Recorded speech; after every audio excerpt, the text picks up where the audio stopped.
Hoy vamos a ver dos áreas más: psicología sanitaria y social. A ver, chicos, primero vuelvo a repetir lo que dije el jueves. En tercer año van a tener materias específicas de esto, por lo tanto, esto es solo una mínima, pero mínima aproximación a lo que son las áreas, ¿sí? Y además, lo que es la sanitaria y la social, van a ser áreas que por allí son difíciles de, o por lo menos con las herramientas que ustedes tienen, van a ser difíciles de diferenciar lo que hace un sanitario de un social, porque no tienen las herramientas aún suficientes. Para que se queden tranquilos, en el parcial no se le va a preguntar cuál es la diferencia entre el social y el sanitario, porque todavía no tienen las herramientas, ¿sí? O sea que simplemente vamos a ver, como dijimos en la primera clase, una mínima aproximación. Bien, ¿qué hace un psicólogo sanitario o sanitarista? Veo que han leído mucho. ¿Qué estudia la sanitaria? La salud. Y sí, claro. Todos los psicólogos estudian la salud. La salud y la enfermedad. Y sí, todos los psicólogos estudian la salud y la enfermedad. ¿Cuál es la particularidad que diferencia a la sanitaria? La salud y enfermedad como un proceso. La salud humana en tanto proceso colectivo. ¿Sí? Proceso colectivo, chicos, significa primero proceso que es algo dinámico, que va cambiando, que no es algo estático. Y colectivo significa que no es que estamos estudiando arriba el maldito 71 que no pasa nunca, sino que estamos estudiando una cuestión que está múltiple o tiene o presenta múltiples determinaciones, ¿sí? Ya vamos a ver que hegemónicamente hay un modelo médico, biomédico, que dice una cosa. Bueno, la sanitaria se va a cuestionar ese modelo. Por lo tanto, salud, enfermedad, primero como algo que va junto, porque por lo general o estás sano o estás enfermo. No, la sanitaria va a decir no, es un proceso, ¿sí? Continuo, que cambia, que es dinámico y que tiene múltiples determinaciones. En sus distintos ámbitos de expresión, bueno, la vida cotidiana. Porque es en la vida, chicos, que se despliega ese proceso de salud-enfermedad. Entonces, eso significa que uno puede estar enfermo porque la vesícula no funciona bien, pero también puede estar enfermo porque el día está nublado y a vos te entristecen los días nublados. Porque la vida se va dando de esa manera. ¿Está bien? ¿Se acuerdan cuando veíamos laboral que decíamos que en el trabajo se desplegaban prácticas humanas y que esas prácticas iban constituyendo, iban formando la subjetividad, ¿sí? Nos iban enriqueciendo personalmente? Bueno, acá va a pasar lo mismo. Este proceso de salud-enfermedad como algo dinámico que en la vida cotidiana se expresa y que tiene múltiples determinantes. Listo, ya está el texto sanitario. Pero siéntese, no, yo después bajo. Ah, bueno, pero si no yo bajo. Ya está el texto sanitario. Ya sigo, pero ¿entendieron eso? Vieron que yo siempre les digo la idea principal y después la desarrollamos y la retomamos al último. Bueno, listo. Estudia la salud humana en tanto proceso. Lo que dice el Colegio de Psicólogos no dice mucho, porque dice que es la esfera de acción que comprende el sector salud, o lo mismo que decían acá. Y sí, todos los psicólogos estudian la salud. Privado, estatal, no gubernamental, lo mismo. Pero vamos lo de abajo: ejercicio de la profesión, proceso, salud, enfermedad. Obviamente enfocados en la psicología. Está claro lo que es proceso, ¿no? No estamos separando una cosa de la otra, van las dos juntas y cambian, es dinámico. Y que tiene múltiples determinantes psicológicos, sociales, culturales, históricos, políticos, económicos. Entonces eso quiere decir que a lo mejor una persona tiene buena salud porque está ganando mucha plata, qué sé yo. O tiene buena salud porque en su barrio hay muchas flores y el olor no le da alergia y está feliz, qué sé yo. O está enferma esa persona porque le afecta la violencia de género que estamos observando en estos días. ¿Me van siguiendo? Entonces empezamos a separar. Empezamos en todo caso a agregar determinantes. Ya la salud no depende de una sola cosa. Porque si ustedes le preguntan a la mayoría de la gente, ¿qué es estar sano?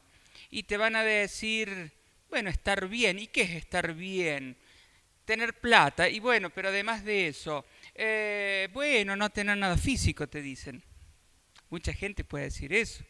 Bueno, ¿sí? Entonces empezamos a decir que la salud y la enfermedad, las dos cosas, están determinadas por múltiples cuestiones, no ya solamente lo físico. ¿Está bien?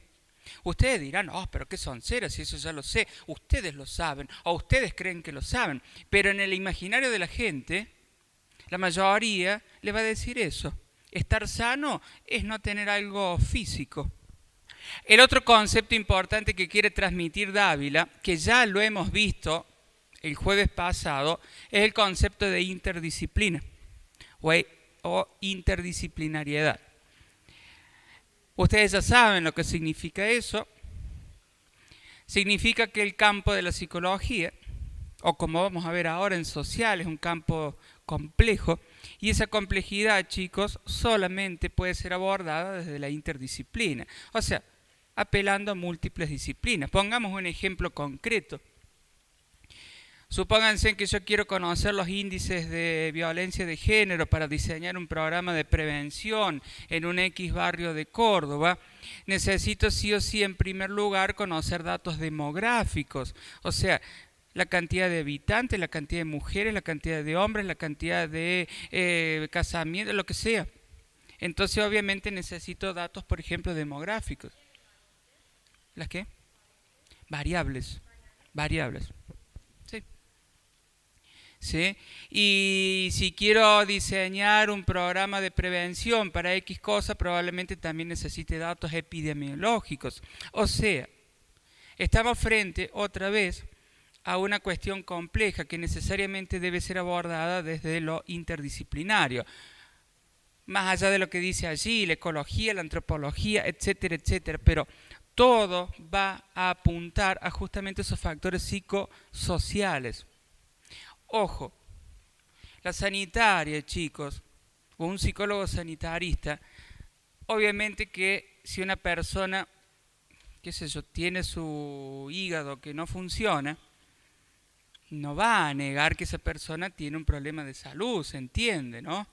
Solamente que esa cuestión física es una más de los múltiples condicionantes que pueda haber o que influyen en ese proceso de salud y enfermedad. Por lo tanto, para abordar esta cuestión necesariamente debe ser un equipo interdisciplinario. Todas las áreas lo van a decir, pero lo dicen porque es la realidad.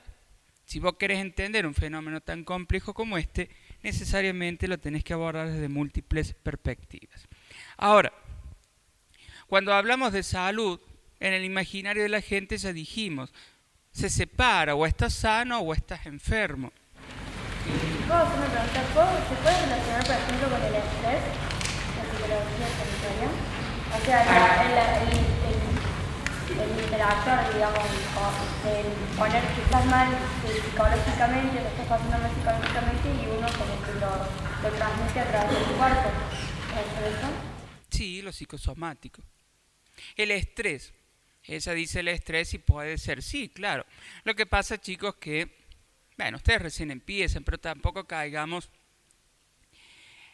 en el facilismo de generalizar que todo lo causa el estrés, ¿eh? Ah, sí, claro. Sí, pero viste que ahora te duele el cuello, te dicen estás estresado. O la cervical. Y toma Actron, viste, ibuprofeno.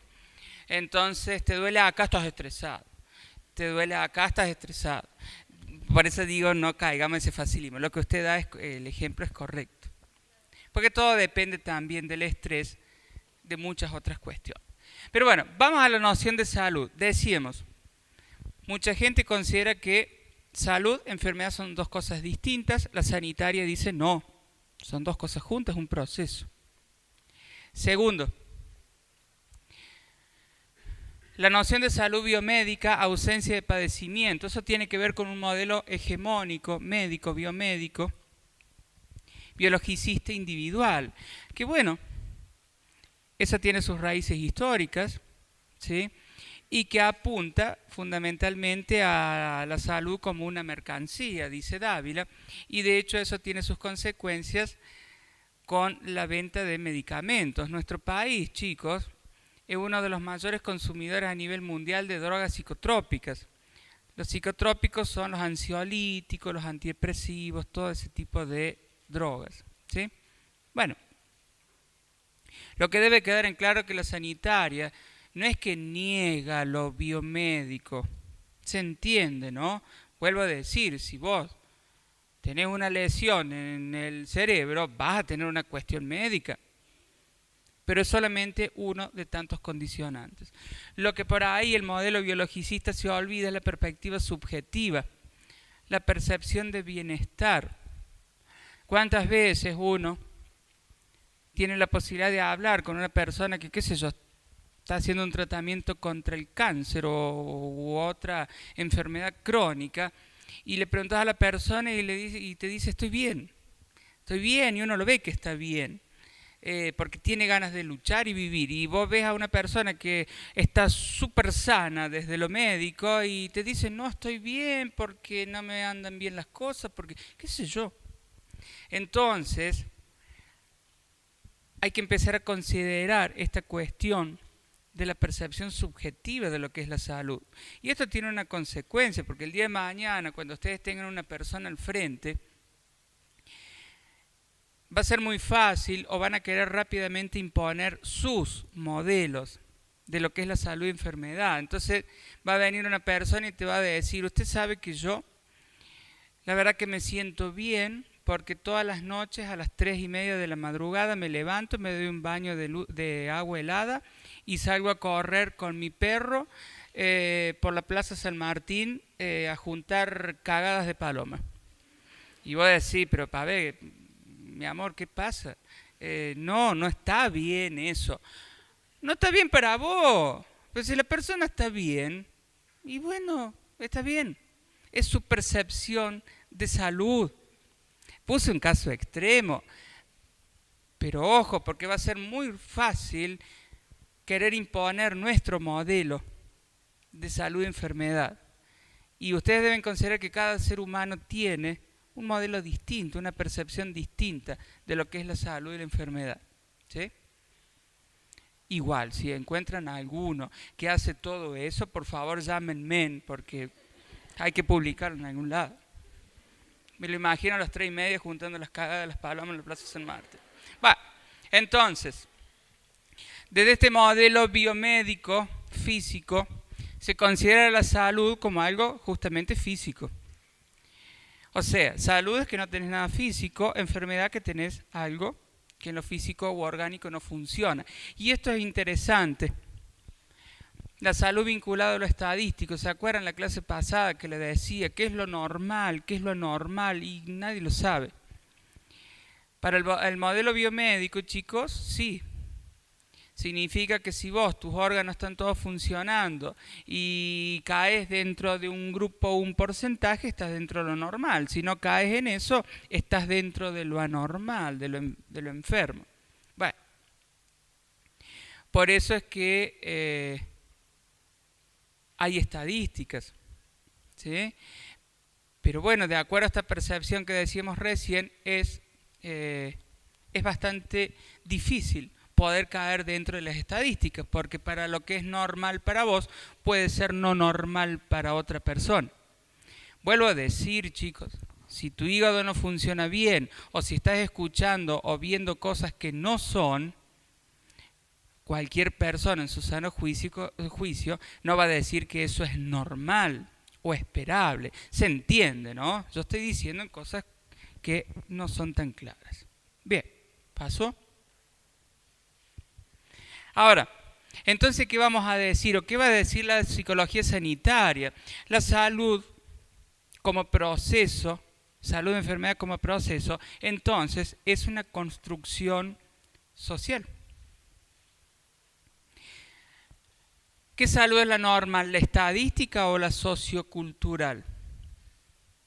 Bueno, esta mañana yo les contaba a los chicos que hace poco veía en un programa de esos que pasan los animales, que a mí me gusta ver esa cosa. En la selva colombiana hay tribus que van a cazar una araña que se llama la araña Goliat. Se imaginarán que es grande como un plato, dice que viene así. Y la van a cazar, cuando la agarran, no sé cómo carajo la matan, la ponen al fuego para que le queme los pelos, porque si no los pelos se les traban acá, y le empiezan a comer. Entonces las patitas crujen, les crack la patita. Hasta ahí vamos bien, podrá tener un sabor más o menos quemado, supongo, pero cuando les llega el culo de la araña, ¡puff!, les hace, y se relamen todavía toda la cosa que tiene adentro. Bueno, si vos vieras la cara de asco de ella, pero para ellos está bien, ¿se entiende? Para ellos está bien, entonces incluso la enfermedad en esas tribus, o muchas de ellas, se tratan con plantas medicinales o, no sé, elevando oraciones a sus deidades y qué sé yo y qué sé cuánto. Lo que les quiero decir, chicos, que la salud no es algo estadístico, que varía en función de las costumbres y creencias que tienen los seres humanos. Por eso vamos a decir que la salud es una construcción social. Y si es una construcción, implica que puede cambiar, que puede variar. Entonces, obviamente no es la misma la salud del siglo XV que la de ahora, ¿sí? Tampoco es lo mismo, como decíamos, del que está en la selva o de que está en el Ártico. Todo esto para seguir insistiendo que la salud y la enfermedad son construcciones sociales, chicos, ¿sí? No lo vamos a pegar a una cuestión estadística si tenés o no tenés. ¿Está bien? Entonces, la salud como un proceso colectivo que puede ser abordado solamente desde la complejidad, la interdisciplina. ¿Sí? Primer punto. Segundo punto. Como decíamos que el trabajo dignifica al ser humano, y a partir del despliegue de distintas prácticas humanas se va construyendo la subjetividad y la realización personal. Vamos a decir lo mismo de este proceso. En este proceso de salud o enfermedad como construcción social, los seres humanos vamos formando nuestra subjetividad. Es una construcción. Entonces, estar enfermo, por supuesto que es tener el pulmón partido en dos. Pero estar enfermo, si no tenés partido el pulmón en dos, es justamente impedir esta realización personal que llevamos junto en este proceso. ¿Se entiende? La salud de enfermedad es un proceso dinámico que va cambiando, es una construcción social, individual, propia de cada uno de nosotros. Se supone que vos en la vida cotidiana desplegás prácticas todo el tiempo, en tu trabajo, acá, donde sea.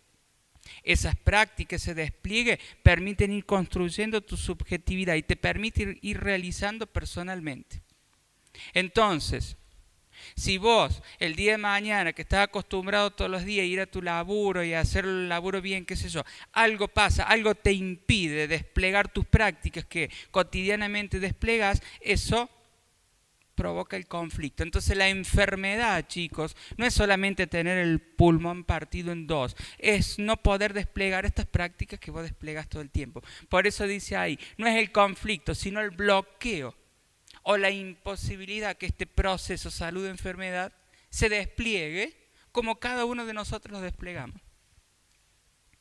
Entonces, la enfermedad es algo físico, pero también es esta cuestión. Entonces, hoy en día, chicos, la salud, o al menos es lo que la psicología sanitaria propone, no es la ausencia de enfermedad. Hoy en día sabemos, y a esto quería llegar con el estrés, las causas de muerte, chicos, hoy uno escucha todo el tiempo que no solamente son por accidentes o por algo físico. No caigamos en este facilismo de decir que todo es por el estrés, ¿no? Pero sí es cierto que muchas veces uno escucha en personas jóvenes, qué sé yo, de 20 años que tienen ACV o infarto, qué sé yo, qué sé cuánto. Lo que está claro que las condiciones sociales, culturales, económicas y todo lo que ustedes quieren sumar tienen una clara influencia en esta salud. ¿Sí? Eso es lo que propone la psicología sanitaria. Salud como proceso, entendiendo los múltiples determinantes.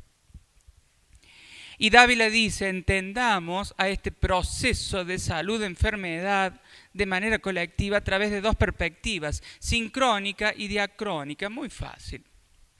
Lo diacrónico es lo histórico, como construcción social. La noción de salud-enfermedad en el siglo XIX no era la misma que ahora, porque va variando en función de la historia, ¿sí? Va variando en función de las creencias y va variando, por supuesto, como dijimos, en función de hasta incluso las ubicaciones geográficas. Entonces, la perspectiva diacrónica es como una construcción que va variando a lo largo de la historia. Básicamente, ¿quién decía eso? Marino. En realidad Marino decía el objeto de estudio. Va variando en función de las necesidades que tiene la sociedad, ¿sí? Y la sincrónica es lo actual. Es ese sujeto humano con sus múltiples determinaciones y creencias y él mismo va a construir su noción de salud y enfermedad. Y eso es lo que yo les decía, el día de mañana se van a ver muchas veces tentados de imponer su modelo de salud y enfermedad. Van a tener que escuchar al otro qué concepto o qué construcción de ese proceso tiene, ¿sí? Por eso muchas veces uno escucha a las abuelas que, bueno, si vos querés cuidarte, nene, cuidate, haz esto, haz el otro, haz el aquello. Bueno, porque efectivamente cuando ellas eran chicas, las ideas de salud y enfermedad eran otras de las que son hoy, ¿sí? Decirle, salvo que sea una abuela muy mente abierta y adelantada, pero decirle a una abuela nuestra que vamos a tomar una medicación que tiene cannabis porque nos va a mejorar la presión ocular de los ojos, se muere. Mi abuela moría, bueno, ya murió, pero si le digo eso de nuevo, muere de nuevo, ¿sí? Porque bueno, Fíjate, mi abuela me decía a mí que yo siempre estaba sanita porque era gordita y mi hermana que era flaca le decía que estaba enferma. Claro, está, ¿ves? Les traduzco lo que dijo. La abuela le decía que ella era sanita porque era gordita. Y la hermana que era flaca que estaba enferma, era un desastre. Y sí, sí. Pero bueno, fíjense entonces cómo incluso no hace falta que vayamos al siglo XIX, XVIII. Nuestros abuelos, ¿sí? Hagan la prueba, díganle, abuela, mañana me fumo un porro para que se me pase, no sé, que disminuir la presión ocular. Está comprobado que la marihuana hace eso. Ojo, no estoy diciendo que vayan a fumar, ¿no? Bueno, por mí hagan lo que quieran, pero no hagan cagada. Bueno, ¿se entiende esto? Entonces, chicos,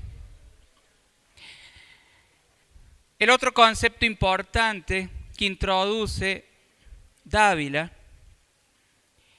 es la actitud crítica que debe tener el profesional psicólogo sanitarista con los modelos hegemónicos, con el modelo hegemónico médico. ¿Sí? Porque vuelvo a repetir, la mayoría de la gente, si nosotros le decimos que estar sano, te va a decir de acuerdo a este modelo. Entonces, lo que propone Dávila es justamente un cuestionamiento de ese régimen de producción de verdad. O sea, hay un modelo biomédico que produce, dice Dávila, una verdad. La verdad, ¿cuál es? ¿Vos sos sano o sos enfermo? De acuerdo a la estadística en que te ubiques. Lo que debe hacer la psicología sanitaria es tener una actitud crítica hacia ese modelo. ¿Y qué debe criticar de ese modelo? ¿Qué? La definición de salud y enfermedad. La definición de salud y enfermedad. Que no hay una sola cuestión a considerar en esta cosa de salud y enfermedad, que son múltiples. Eso debe criticar. El objetivo final de esa actitud crítica va a ser justamente formar o contribuir a la subjetividad de seres humanos autónomos. Ahí lo vemos. Entonces, esa actitud crítica tiene que ver justamente con desmitificar esos paradigmas, porque esos paradigmas generan prácticas discursivas, esto que decíamos recién. Vos sos sano si no tenés nada físico, sos enfermo si tenés algo físico. Lo que la sanitaria debe hacer es deconstruir ese paradigma. ¿Sí? Y fíjense, en ese paradigma debe ser un líder de procesos instituyentes, reemplazar ese paradigma hegemónico, único, por un paradigma de la complejidad. No le vamos a ir a decir, usted debe considerar esto, esto y el otro. No, porque cada ser humano construye su noción de enfermedad y salud. ¿Se entiende, chicos? Ahí hay que tener mucho cuidado. Ahí es donde ustedes van a meter la pata porque van a querer imponer su modelo. No se trata de imponer su modelo. Se trata simplemente de formar, ayudar a que ese ser humano que tienen al frente sea autónomo y no crea una sola verdad. Muy simple.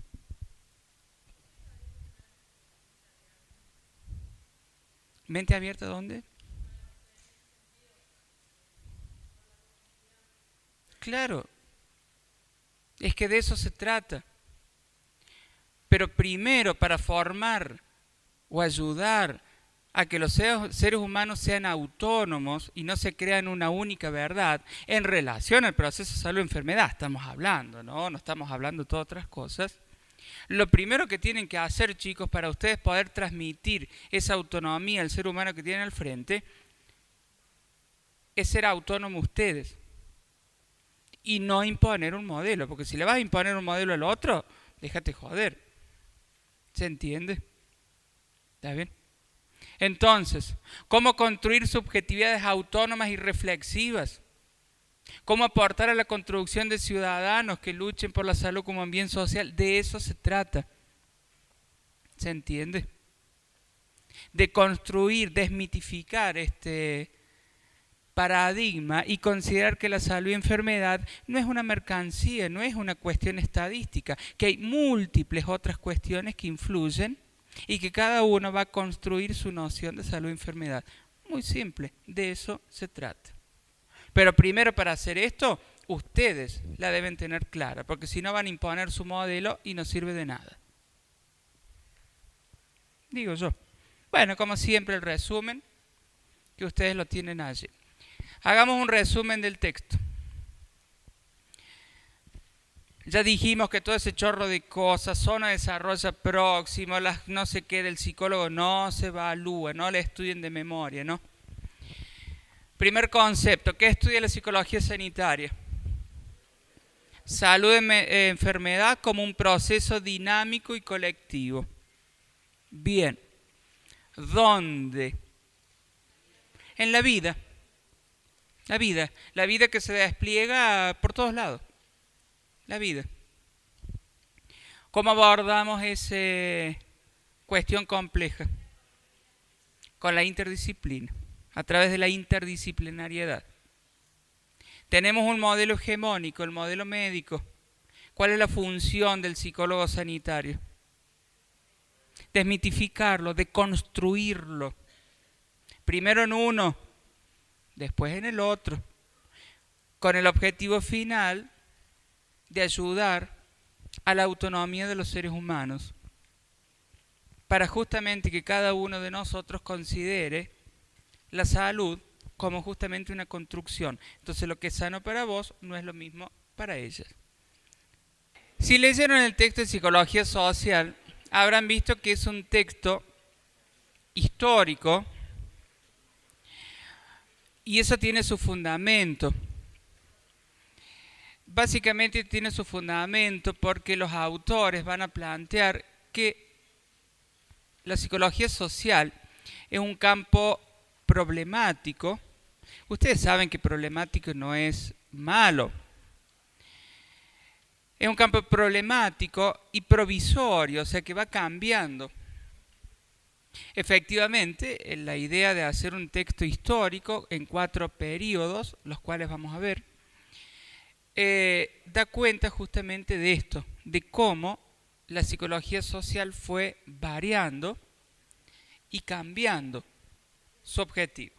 Pero antes de llegar a eso, empecemos con algunas cuestiones básicas.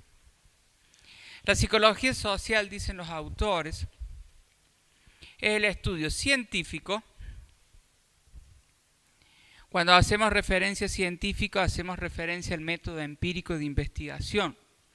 Ojo, no es lo mismo que el positivismo, sino que es un método guiado justamente por el método científico.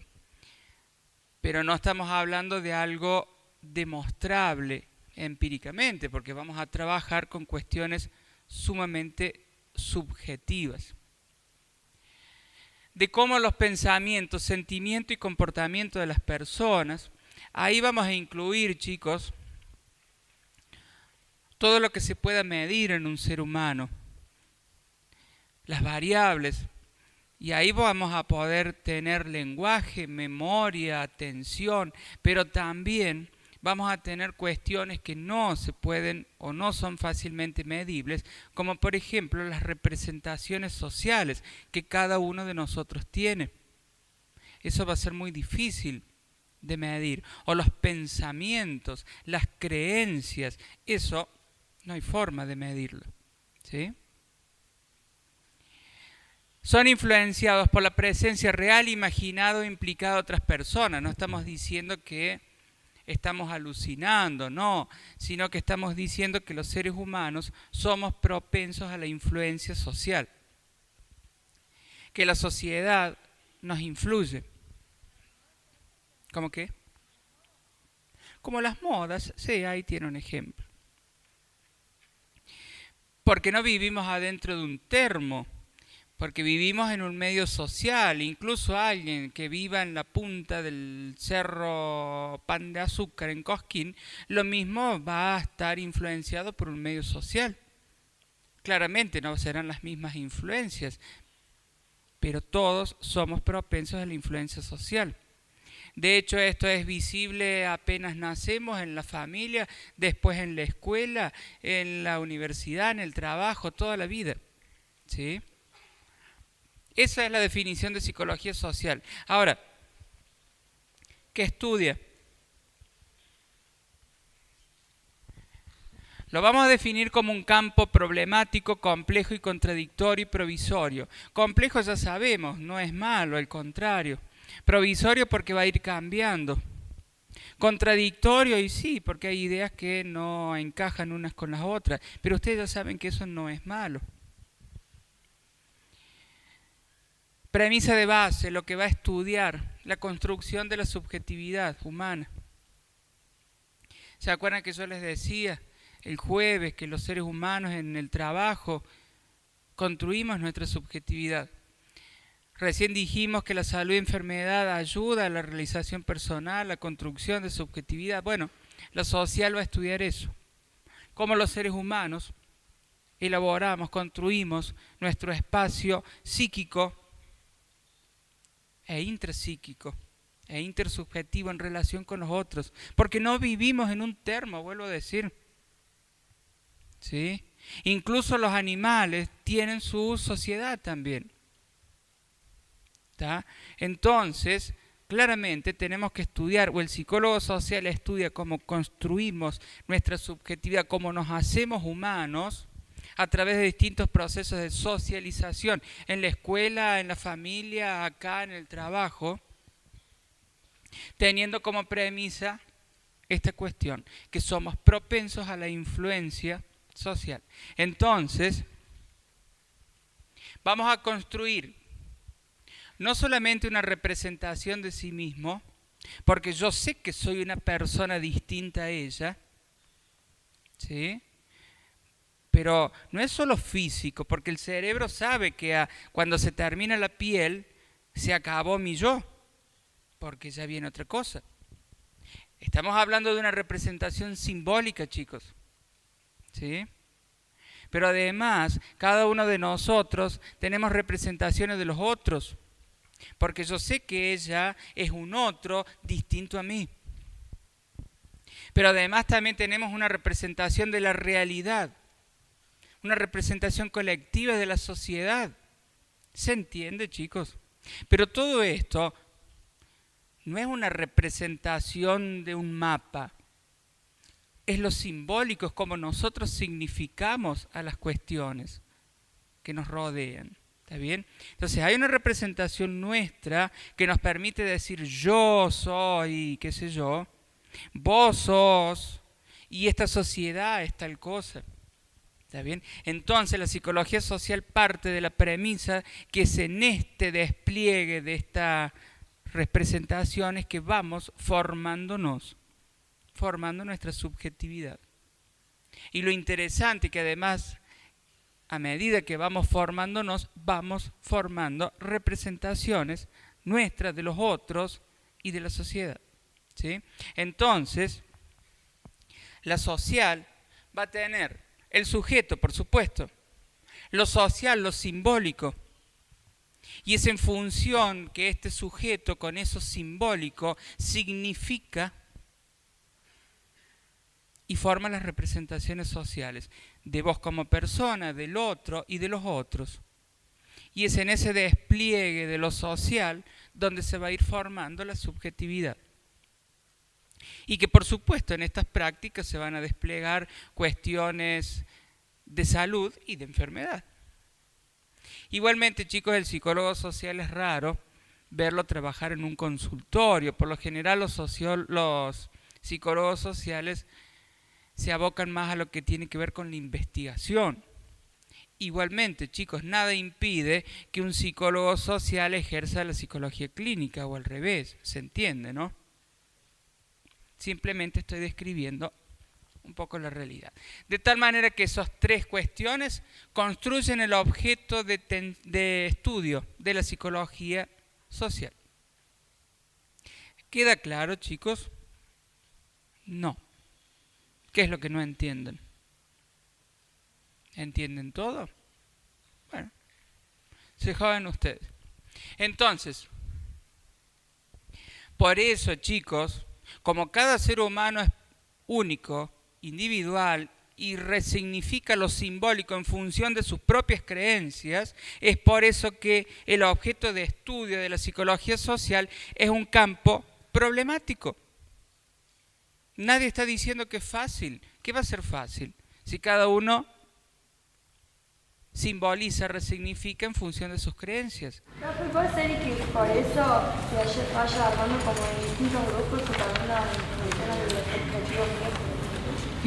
Por ejemplo, yo digo que, no sé, me generalizo que me cae mal toda la gente que es, por ejemplo, soberbia. Yo hago esa subjetividad hacia otras personas y las engrupo en cierta clase, ¿no? Sí, vos tenés una representación social de la gente que es soberbia. Y eso se puede agrupar, porque hay muchos que yo considero que son así, ¿no? Sí, pero por eso, tío, esas son tus creencias. Por eso, pero es mío, Sí, claro. claro. Sí, claro.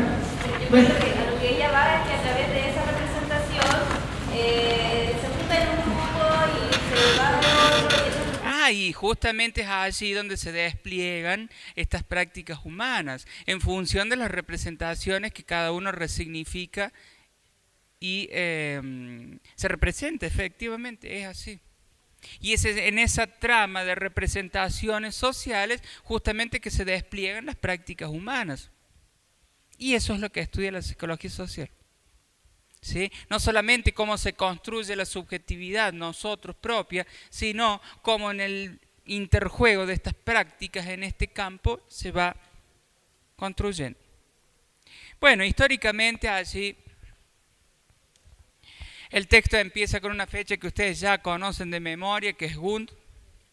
Lo que pasa es que ese hombrecito, Gund, si bien él en el marco del positivismo crea el primer laboratorio de psicología experimental, algo que muchos no saben es que él justamente poco tiempo después publica un libro que tenía que ver con una psicología más social, la psicología de los pueblos. Fue toda una cosa que él publicara eso, porque imagínense en que en el marco del positivismo hablar de la psicología de los pueblos era bastante raro, pero bueno, él también es cierto, Gund, que reconoce antecedentes de la psicología rusa. Esa psicología rusa hablaba de, o tenía un tinte etnográfico, donde intentaba analizar las causas de algunas cuestiones que pasaban en la sociedad de la época. Como nombres importantes, bueno, qué sé yo, no sé, está Rousseau, chicos, son todos importantes, yo digo para el parcial, ¿no? Rousseau, Locke, sí, bueno, todos son importantes, pero esos quizás son los más importantes. Ahora bien, a partir de ahí se mencionan 4 períodos. Ustedes saben que las fechas, chicos, son puntos arbitrarios. Si bien ahí se menciona el 1908 como la primera mención de la psicología social, como todas las disciplinas reconoce antecedentes hasta los griegos, los chinos y qué sé yo. Pero bueno, hay que poner un punto y se considera que la psicología social surge en el mundo anglosajón en esa fecha, en 1908, porque así aparecen las primeras publicaciones. ¿Qué pasa? Analicemos un poquito con lo que veíamos con el texto de Laboral. ¿Se acuerdan que cuando vimos Laboral dijimos que había o se presentaron básicamente 3 modelos, que eran el taylorista, el fordista y el toyotista? ¿Se acuerdan? Esos modelos, que eran modelos de trabajo básicamente, surgieron en el marco de la revolución industrial.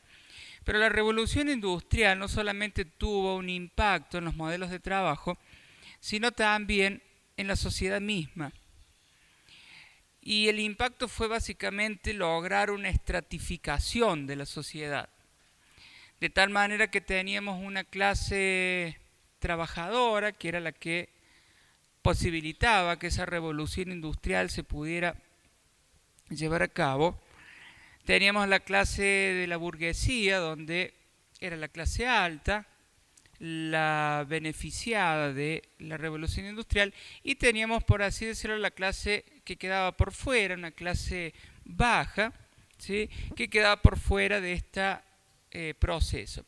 En resumen, la sociedad, chicos, de ser una cuestión bastante homogénea, se estratificó, ¿sí? Se presentaron capas. De tal manera que este periodo, este primer periodo, se lo llama instrumentalización de la psicología social, porque la psicología social, como disciplina, fue utilizada, por así decirlo, fue utilizada como un instrumento, ¿sí?, para justamente entender mejor esta estratificación de la sociedad. ¿Se entiende? Se lo utilizó a la psicología social para comprender qué es lo que estaba ocurriendo con esta estratificación de clases.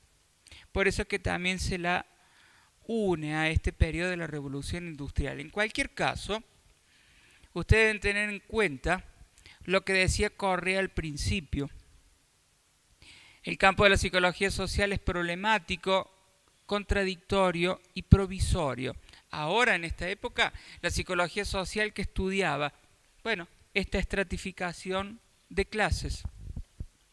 De tal manera que a la psicología social fue captada para el servicio del capital haciendo cuerpos dóciles, claro.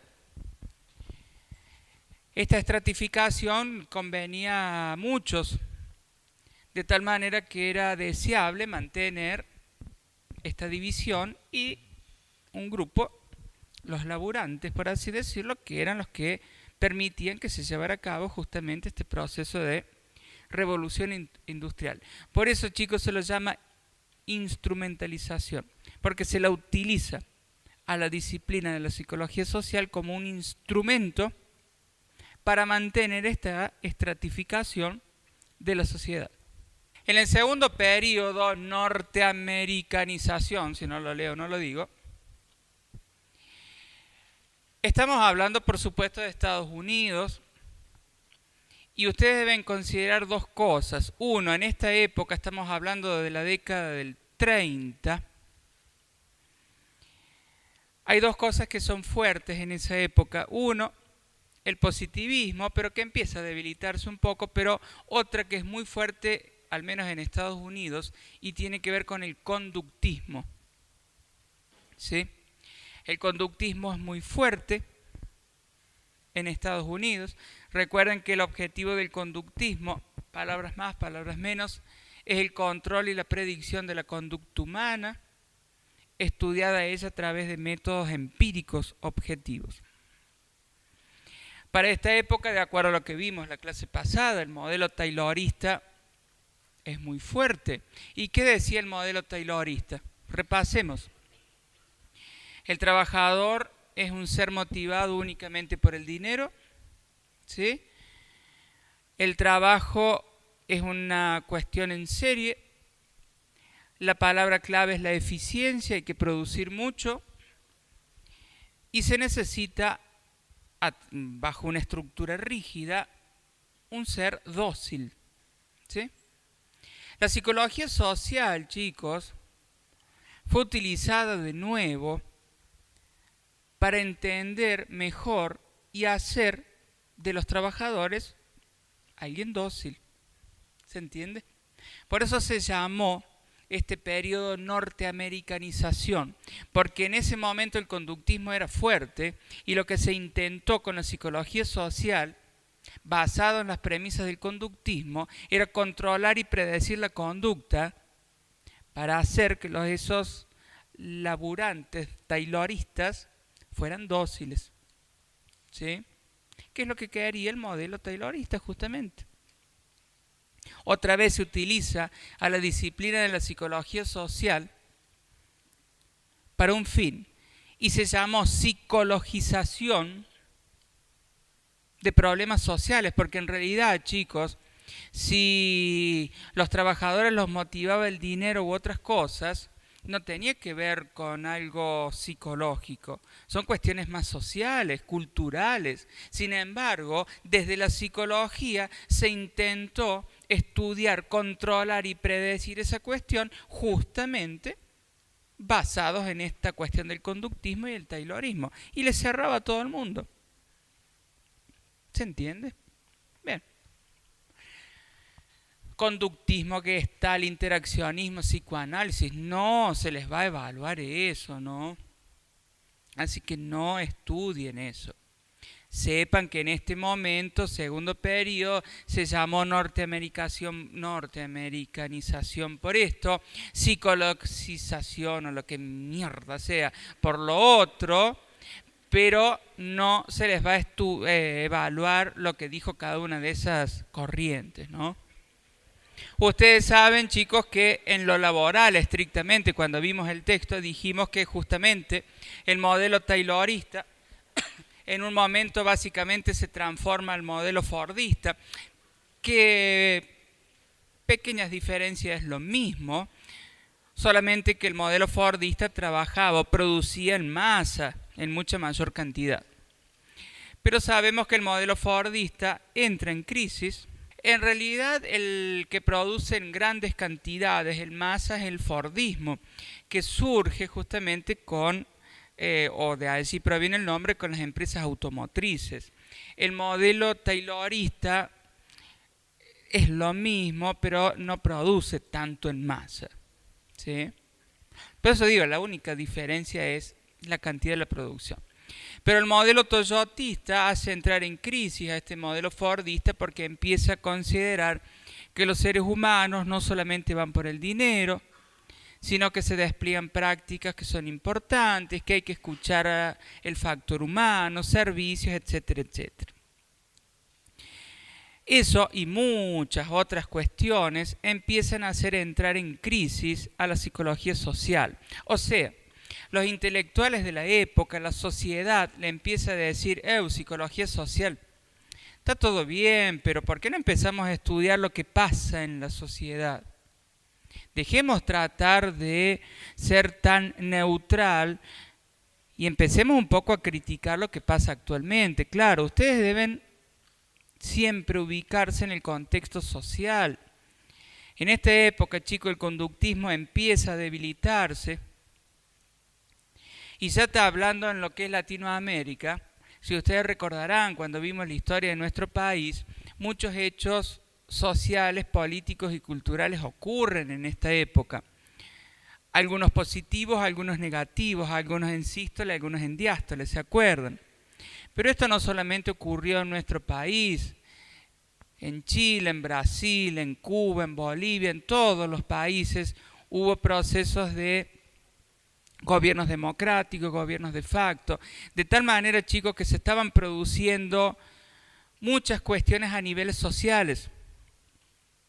Se empezaban a producir otra vez esta división de clases, muchas desigualdades sociales, y la psicología social de la época se había preocupada, ¿sí?, por ver cómo manteníamos un empleado dócil, ¿se entiende?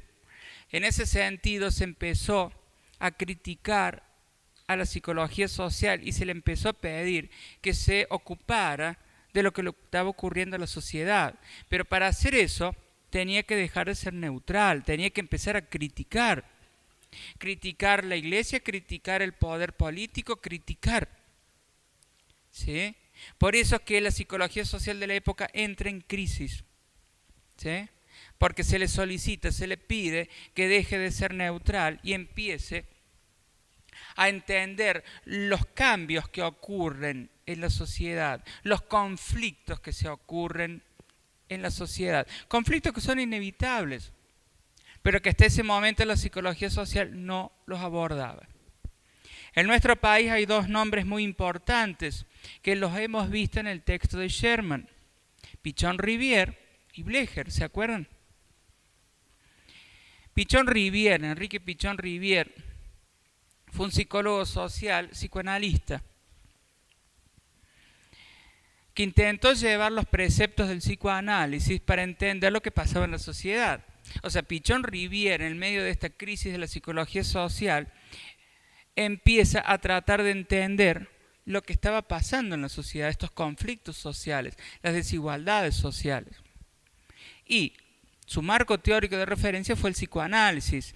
Lo que pasa es que él intentó entender desde el psicoanálisis lo que pasaba en la sociedad y después, por eso dice, ¿a dónde dice? Una psicología social clínica, intentó justamente proponer alternativas de solución a estos conflictos. Blecher también, muchos consideran que es el padre de la psicología social comunitaria, porque llevó este conocimiento a la comunidad, ¿sí? Pero el objetivo era el mismo, chicos: dejar esa psicología social de libros e ir a la comunidad y entender lo que le estaba pasando a la comunidad, ¿sí? Por eso son dos autores argentinos, dos investigadores argentinos muy importantes en el marco de la psicología social, porque en el marco de esta crisis de la misma intentaron entender lo que le pasaba a la sociedad en el campo, ¿sí? Por eso es que muchos consideran fundamental los aportes de estos dos autores. Hoy, cuarto periodo, volvemos al inicio. Con el retorno de la democracia se puede empezar a estudiar cuestiones que por allí antes no se podían. Y volvemos al inicio, a decir que hoy la psicología social entiende cómo los seres humanos construimos, por eso dice teorías constructivistas, construimos nuestra subjetividad en el marco de este medio en el cual estamos insertos y vamos significando y resignificando y formando nuestras propias representaciones, y esa misma cuestión hace que el campo de la psicología sea un campo complejo, contradictorio y provisorio. Volvemos al inicio del texto. Pero a lo largo de este recorrido histórico vimos cómo la psicología social fue cambiando su perspectiva, su abordaje, su objeto de estudio. Eso viene a reafirmar lo que dice Correa al inicio. Es un campo problemático y provisorio. Es una ruedita. Y quizá a lo mejor en unos años la ruedita se fue al diablo y ya la psicología social está abordando otra cosa. Miren, hoy en día, por ejemplo, todo lo que tiene que ver con las redes sociales. Cuando yo nací y yo me crié en un medio donde las redes sociales no existían. Bueno, tampoco para que te rías así. Claro, puta madre, no soy tan viejo. Por lo menos aprendí a usarlas. Pero hoy los chicos, ustedes, ya están digitalizados. Nosotros por ahí no tanto. Pero por eso digo, yo no soy tan viejo. Y fíjense en cómo hoy las redes sociales probablemente tengan una importancia, pero mucho más grande que lo que tenían hace unos años. Entonces capaz que en unos años la psicología social estudie cómo las redes sociales, no lo sé, estoy diciendo cualquier cosa, pero fíjense cómo cambia la cuestión. Puede ser también que se puede comparar, por ejemplo, con China o Japón, que son países que son un poquito más desarrollados por el área de la electrónica, digamos. Sí, cómo se van individualizando en relación a la sociedad, digamos. Sí, o sea, acá el desarrollado, son otras culturas. ¿Sí?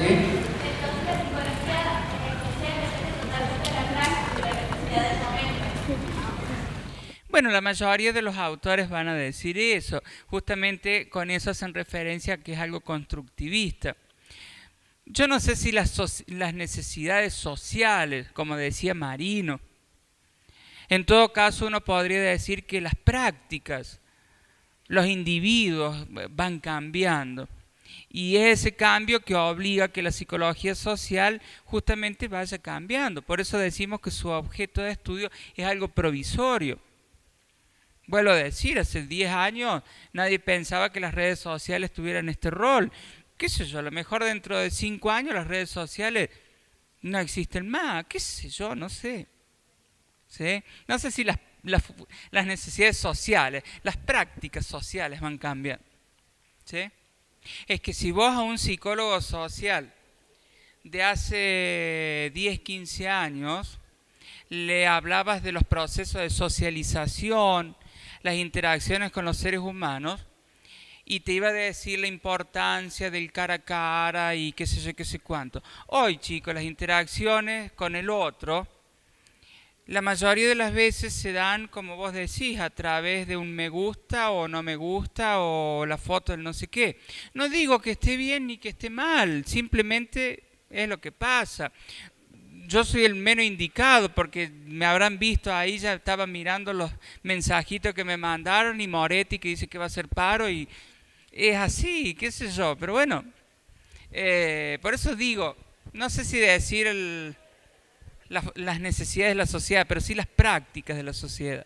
Sí. Correa y Paulin sostienen que este campo de problemas, que es provisorio, que es complejo, tiene un inconveniente que es la pregnancia del modelo positivista. Si bien es cierto que la psicología social surgió en un marco donde el positivismo era fuerte, lo acabamos de ver,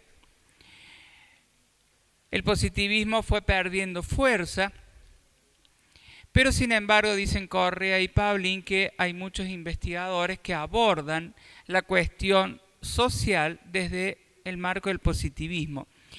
Y esa visión es una visión binaria, lógica, pero más allá de todos esos objetivos, lo importante es que esa visión deja afuera al sujeto. ¿Sí?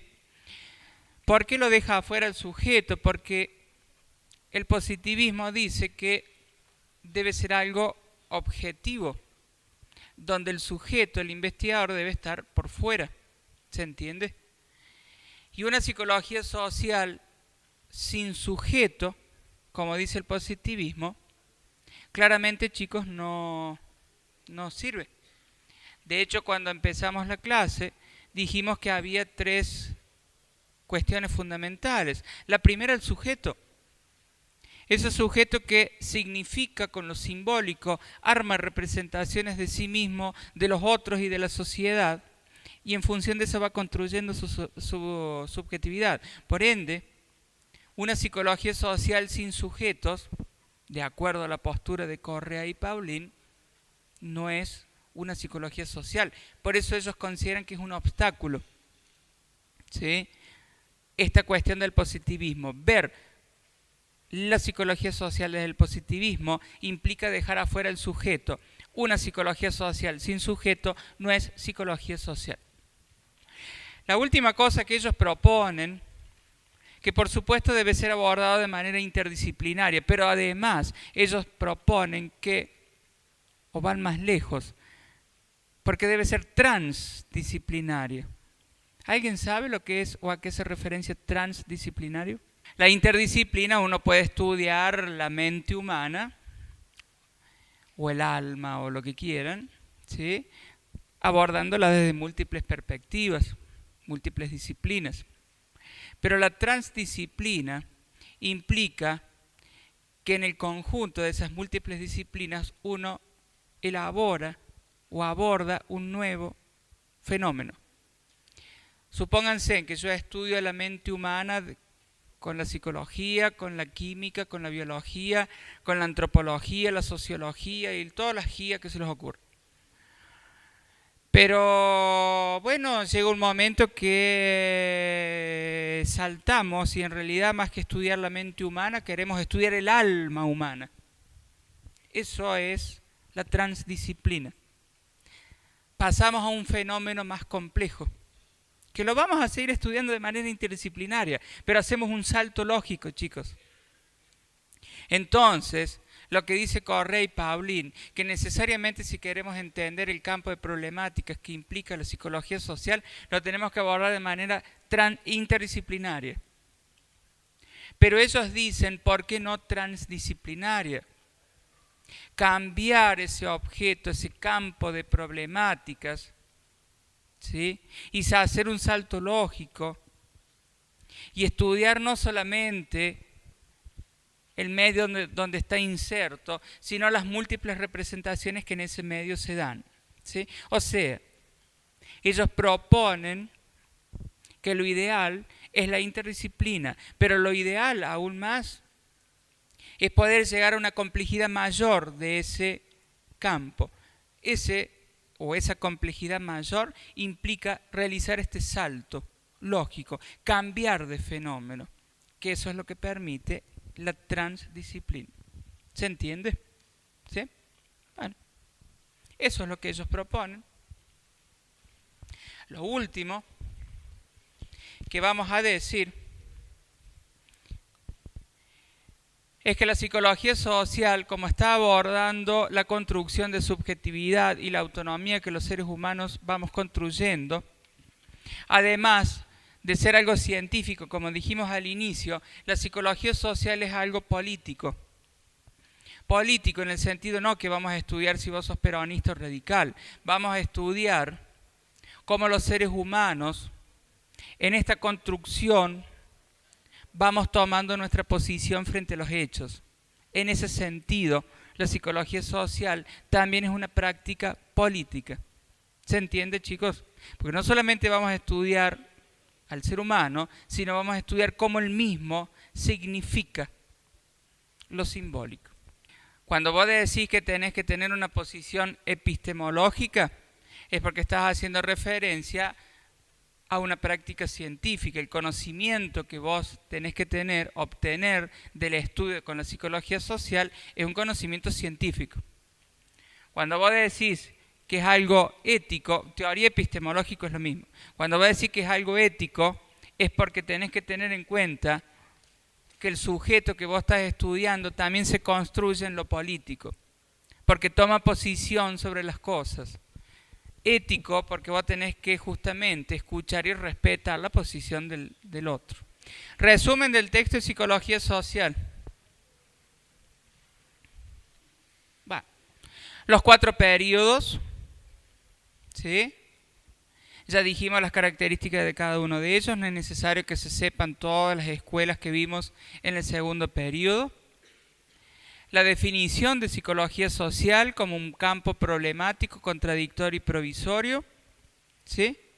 Y las dificultades que el mismo presenta justamente por la pregnancia del modelo positivista. Lo otro es lo que hemos visto. ¿Está claro, chicos? Bueno. Conmigo no nos vemos más, porque ya viene Leticia Luque. Sí nos vemos en el parcial, ¿no? Que ahí es una época que disfruto verlos llorar. ¿Estamos? Bueno, pueden ir en paz.